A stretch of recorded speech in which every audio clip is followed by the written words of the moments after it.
Իրանի գերագույն առաջնորդ Այաթոլլահ Ալի Խամենեին կարող է նույն ճակատագրին արժանանալ, ինչ Իրաքի հանգուցյալ բռնապետ Սադամ Հուսեյնը, զգուշացրել է Իսրայելի պաշտպանության նախարարը։ Ես զգուշացնում եմ իրանցի բռնապետին չշարունակել ռազմական հանցագործություններ կատարել եւ հրթիռներ չարձակել Իսրայելի քաղաքացիների վրա, ասել է կացն ու հավելել. պետք է հիշել, թե ինչ ճակատագիր ունեցավ Իրանի հարևան երկրում մի բռնապետ, որն ընտրեց Իսրայել պետության դեմ ուղին։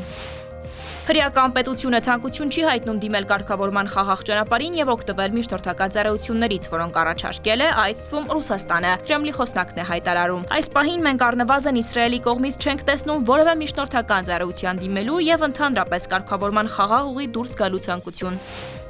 Չինաստանի խոսնակը հայտարարել է, որ Իսրայելի եւ Իրանի միջև կրակը բորբոքել է, ինչպես նաեւ սպառնալիքներն ու ճնշման ուրեղացումը միայն կհանգեցնեն իրադարձությունների սրացման։ Սա Թրամփի վերջին հայտարարություններին խոսնակի մեկնաբանությունն է։ Ավելի վաղ Թրամփը Truth Social-ում հայտարարել էր, որ բոլորը պետք է անհապաղ լքեն Թեհրանը։